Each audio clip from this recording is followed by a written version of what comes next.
Na out of balance, yung rider patay. Chuchu! Yun o, aso. Daming aso dito. Yun o, tatlo. Chuchu. Dami, nakatingin lahat sila sa akin. Aso na rin ako eh. Aso na rin ako. Ang daming aso dito.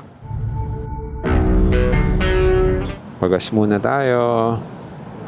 87 per liter. 250 pinagas natin. Sige, dagdagan natin yan. Kayo ba, na-experience nyo na bang maaso? Maaso means yung nagmumotor ka tapos biglang may tumoy na aso. Tapos nasagasaan mo.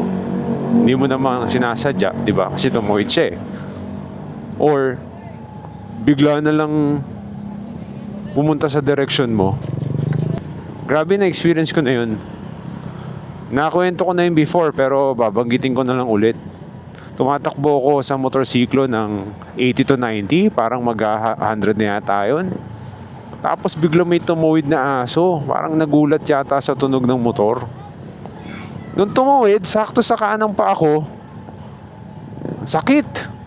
Kala ko nga, katapusan ko na kasi sobrang sakit talaga, grabe. First time ko na naramdaman yun. Kala ko putol na yung pa ako. Kala ko hindi na ako makakapagmotor. Pero hindi. Nung pagtingin ko, hindi ko maigalaw. Grabe. Sabi ko, ayoko na ma-experience yun. Yun yung tinatawag na lesson learned. Pero mahirap din yung salitang yun eh, no? Paano kung isang beses lang, tas yun na. Di, goodbye. Di ba? Yung mga viewers, na-experience yun na ba yun? Yung habang nagmumotor kayo, o even nga nagda-drive, may tumuwid na aso, tas tinamaan nyo. Ang mahirap doon, guys, yung tumuwid yung aso, tamaan ng rider, na out of balance, yung rider patay. Yung aso buhay. Worst case yun, na ayaw nating mangyari sa ating mga rider, di ba?